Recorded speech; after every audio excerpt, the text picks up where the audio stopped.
കിട്ടുന്നുള്ള സന്തോഷം ഉണ്ട്. അതുകൊണ്ടാണ് ഇപ്പൊ ഞങ്ങൾ ഇവിടെ വന്നത്. ഇപ്പൊ ഇത് വഴുകി കിടക്കാണ്, ഇവിടെ കുടുങ്ങി കിടക്കണം എന്നൊക്കെയാണ് അറിയാൻ കഴിഞ്ഞത്. അപ്പൊ അത് അറിയാൻ വേണ്ടിയിട്ടാണ് ഇപ്പൊ ഞങ്ങൾ വന്നിട്ടുള്ളത്. ഇപ്പൊ മലപ്പുറം നഗരസഭ UDF ഭരിക്കുന്ന നഗരസഭയാണ്. നിങ്ങൾക്ക് ഇതുമായിട്ട് ബന്ധപ്പെട്ട് അവിടുത്തെ ചെയർപേഴ്സണെയോ അല്ലെങ്കിൽ അവിടുത്തെ സെക്രട്ടറിയെ പോയി കാണാം. അവിടെ ഇത് പാസ്സായിട്ടുണ്ട്. അത് ഇവിടുത്തെ അനാസ്ഥ മാത്രം.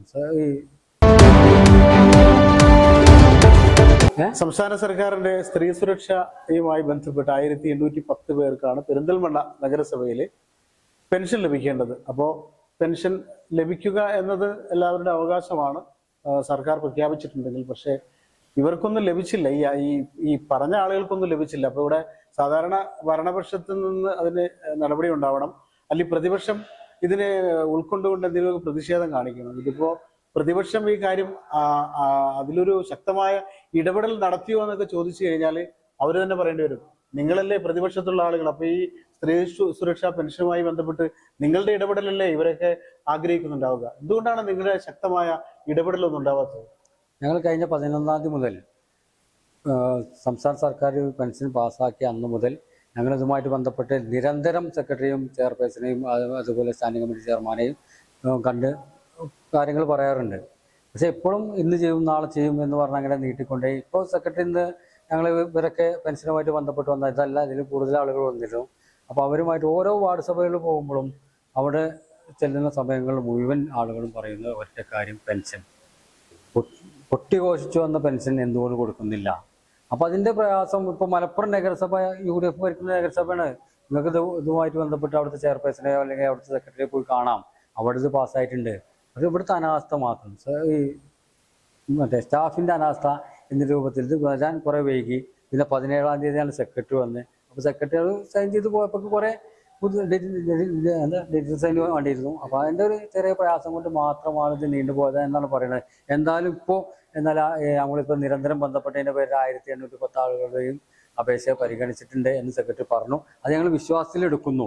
കാരണം ഞങ്ങൾക്ക് അങ്ങനെ വിശ്വാസത്തിലെടുക്കാനേ നിർവാഹമുള്ളൂ. ഞാൻ ഒരു കാര്യം ചോദിക്കട്ടെ, ഇപ്പൊ ഈ ഭരണപക്ഷത്തുള്ള അവരുടെ ഇടപെടലില്ലായിക കൊണ്ടാണോ ഈ പെൻഷൻ കിട്ടുന്നത് വൈകിയെന്നാണോ താങ്കൾ പറഞ്ഞു വെക്കുന്നത്?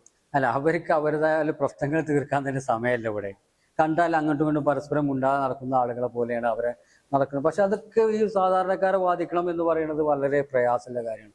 ഈ റമദാൻ മാസത്തിൽ നോമ്പ് നോറ്റിട്ടാണ് പല ആളുകളും ഇവിടെ ഈ പെൻഷൻ കയറി വരണമെന്നുണ്ടെങ്കിൽ അവരൊക്കെ പ്രയാസം, ഈ 1000 രൂപ കൊണ്ട് കുടുംബം കഴിയേണ്ട അവസ്ഥയിൽ നിൽക്കുന്ന ആളുകളാണ് അവർ. ആ പ്രയാസം മനസ്സിലാക്കാൻ കഴിയാത്ത ഒരു ഭരണസമിതി ആയല്ലോ എന്നുള്ളൊരു പ്രയാസമേ ഞങ്ങളെ സംബന്ധിച്ചുള്ളൂ. അതിൽ നിന്ന് മാറ്റം വരണം. ഞങ്ങൾ ഇതിലൊരു രാഷ്ട്രീയവും കാണുന്നില്ല. ഇത് സർക്കാർ മറ്റേ സ്ത്രീ സുരക്ഷ എന്നുള്ള ഭാഗമായിട്ട് തന്നെ ഉണ്ടാക്കിയ പെൻഷനാണ്. ഞങ്ങൾ പ്രഖ്യാപിത നയമാണ്. ആ നയത്തിൻ്റെ ഭാഗമായിട്ട് കൊടുക്കാൻ തീരുമാനിച്ചതാണ്. അതിൽ തടസ്സം നിൽക്കുന്നത് വളരെ പ്രയാസമുണ്ട്. ഇത് തുടർന്നു പോകും. ഇവരെ കാര്യങ്ങൾ നടത്തിപ്പോയാൽ ഒരു സംഭവമാണിത്. നടത്തിപ്പോയേ പറ്റുള്ളൂ. അപ്പോൾ ഈ സ്ത്രീ സുരക്ഷ പെൻഷൻ കിട്ടുന്ന കാര്യത്തിലൊന്ന് വൈകി. അപ്പോൾ പ്രതിപക്ഷം അത് നല്ലൊരു ഇടപെടൽ നടത്തി. അപ്പോൾ ഇത് വൈകിയത് കിട്ടുമെന്നുള്ള സന്തോഷമായില്ലേ? കിട്ടുന്നുള്ള സന്തോഷം ഉണ്ട്. അതുകൊണ്ടാണ് ഇപ്പൊ ഞങ്ങൾ ഇവിടെ വന്നത്. ഇപ്പൊ ഇത് വഴുകി കിടക്കാണ്, ഇവിടെ കുടുങ്ങി കിടക്കണം എന്നൊക്കെയാണ് അറിയാൻ കഴിഞ്ഞത്. അപ്പൊ അത് അറിയാൻ വേണ്ടിയിട്ടാണ് ഇപ്പൊ ഞങ്ങൾ വന്നിട്ടുള്ളത്. അത് കിട്ടുകയാണെങ്കിൽ ഇപ്പൊ ഞങ്ങളെ സംബന്ധിച്ചിടത്തോളം വലിയൊരു ഉപകാരം തന്നെയാണ്. ഇപ്പൊ ഇങ്ങനെ കുറെ ആൾക്കാർക്ക് കിട്ടി. കേരളത്തിലെ ഒട്ടുമിക്ക ജില്ലകളിലും പാസ്സായിട്ടുണ്ട്. കുറെ എന്നോട് പറഞ്ഞു, ചേച്ചിക്കൊക്കെ കിട്ടാൻ തുടങ്ങിയോ, ഞങ്ങൾ കോട്ടയം ഭാഗത്തുള്ള ആൾക്കാർക്കൊക്കെ കുറെ പേർക്ക് കിട്ടി തുടങ്ങി എന്ന് പറഞ്ഞു. അപ്പൊ ഞാൻ പറഞ്ഞു, ഞങ്ങളിങ്ങനെ എഴുതി കൊടുത്തിട്ടുണ്ട്, പിന്നെ വന്നിട്ടില്ല, കിട്ടിയിട്ടില്ല. ഞങ്ങൾ മെമ്പറോട് ഇങ്ങനെ ഇടയ്ക്കിടയ്ക്ക് ഞങ്ങൾ സംസാരിക്കാറുണ്ട്. അപ്പൊ വന്നു കഴിഞ്ഞാൽ അറിയിക്കാന്നാ പറഞ്ഞത്. അതിൽ കൂടുതൽ വിവരങ്ങൾ ഞങ്ങൾക്ക് അറിയില്ല എന്ന് പറഞ്ഞിട്ടുണ്ട്. അപ്പൊ ഇപ്പൊ പറയുന്നത് ഇങ്ങനെ വന്ന് കിടക്കുന്നുണ്ട്, പൈസ പെൻഡിങ്ങിലാണെന്നൊക്കെയാണ് അറിയാൻ കഴിഞ്ഞത്. അതൊന്നും ജസ്റ്റ് ഒന്ന് അറിയാൻ വേണ്ടിയിട്ട് വന്നേ. ഏതായാലും ഈ ഗുണഭോക്താക്കളാണ് നമ്മോട് സംസാരിക്കുന്നത്. ഏതായാലും ഇത് ഒരു 1000 രൂപയായാലും അവർക്കൊരു വലിയ കാര്യമാണ്.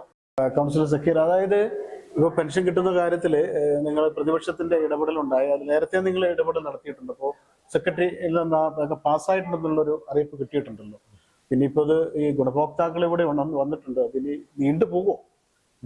സെക്രട്ടറി ഇപ്പോൾ പറഞ്ഞത് 17-ാം തീയതി ഡിജിറ്റൽ സൈൻ ചെയ്തിട്ട് വിട്ടിട്ടുണ്ടെന്നാണ് പറഞ്ഞത്. അതാണ് സെക്രട്ടറി നമ്മളോട് പറഞ്ഞത്. അത് ഇനി അവിടെ ചെന്നിട്ട് പാസ്സാകുന്ന പറഞ്ഞു. നമുക്ക് അത്ര ഉറപ്പില്ല. കിട്ടും. ഇവിടുന്ന് പോയി കഴിഞ്ഞാൽ കിട്ടേണ്ടതാണ്. മറ്റുള്ള തടസ്സങ്ങളൊന്നും ഉണ്ടാവില്ല. അത് നേടിയെടുക്കുന്നില്ല. അല്ലെങ്കിൽ അതിന് ശക്തമായിട്ട് ഞങ്ങൾ പ്രതിപക്ഷം അതിന് കുറച്ച്. ഏതായാലും പ്രതിപക്ഷത്തെ അവർ പറയുന്നത് പെൻഷൻ കിട്ടുന്ന കാര്യത്തിൽ അത് അവരുടെ അവകാശമാണ്. നേരത്തെ ഇപ്പോൾ ഗുണഭോക്താക്കളിൽ ഒരു ചേച്ചി തന്നെ പറഞ്ഞൊരു കാര്യമുണ്ട്, ഇലക്ഷൻ സമയത്ത് ഇതൊക്കെ വെറുതെ പറഞ്ഞു വിടുന്നതാണ്. പക്ഷേ ഇലക്ഷൻ കഴിഞ്ഞപ്പോഴാണ് മനസ്സിലായത് വെറുതെ പറഞ്ഞാൽ സംസ്ഥാന സർക്കാരിന്റെ ഒരു സ്വപ്ന പദ്ധതിയാണ്. അതിപ്പോൾ നടപ്പായി. ഇനി ഈ പണം കിട്ടേണ്ട ആളുകൾ ഗുണഭോക്താക്കൾക്ക് കിട്ടിയേ പറ്റൂ. ആ കിട്ടുന്ന കാര്യത്തിൽ ഡിലേ വന്നു. അത് വരാൻ പാടില്ലാത്തതാണ്. 1000 രൂപയായാലും വലിയ തുകയാണ് സാധാരണക്കാർക്ക് സംബന്ധിച്ച്, പ്രത്യേകിച്ച് സ്ത്രീകൾക്ക്, വീട്ടിലിരിക്കുന്ന സ്ത്രീകൾക്ക്. അപ്പൊ അത് കിട്ടുന്ന കാര്യത്തിൽ ഇടപെടൽ പ്രതിപക്ഷത്തിന്റെ ഭാഗത്തുനിന്നുണ്ടായിരിക്കുന്നു. അത് എത്രയും പെട്ടെന്ന് അത് ഓരോരുത്തരുടെ അക്കൗണ്ടിലോ അല്ലെങ്കിൽ മറ്റു രീതിയിലോ എത്തുന്ന കാര്യത്തിൽ നടപടി ഉണ്ടാകുമെന്ന ഒരു ഉറപ്പ് പ്രതിപക്ഷത്തിന് സെക്രട്ടറിയുടെ ഭാഗത്ത് നിന്ന് കിട്ടിയിട്ടുണ്ടെന്നാണ് നമ്മൾ അറിയുന്നത്. ഏതായാലും അത് എത്രയും പെട്ടെന്ന് എല്ലാവരുടെയും കൈകളിലേക്ക് എത്തട്ടെ എന്നാണ് ഞങ്ങൾക്കും പറയാനുള്ളത്. കാരണം സാധാരണക്കാരുടെ ജീവിതം പഴയ പോലെയല്ല, ഇപ്പോ വളരെയേറെ പരിതാപകരമാണ്.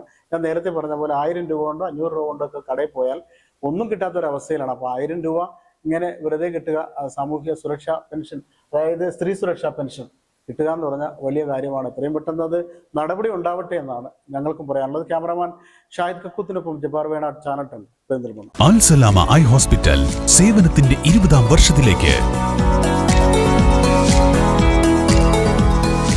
21 ലക്ഷത്തോളം സന്തുഷ്ടരായ ഉപഭോക്താക്കളും 2 ലക്ഷത്തോളം തിമിര ശസ്ത്രക്രിയകളും പൂർത്തിയാക്കിയ മലബാറിലെ ഏക കണ്ണാശുപത്രി.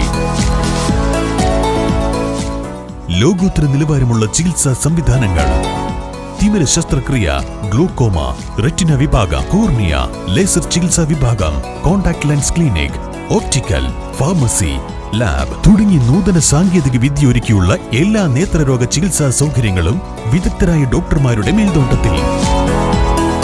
അൽ Salama eye hospital, hospital road, Perinthalmanna.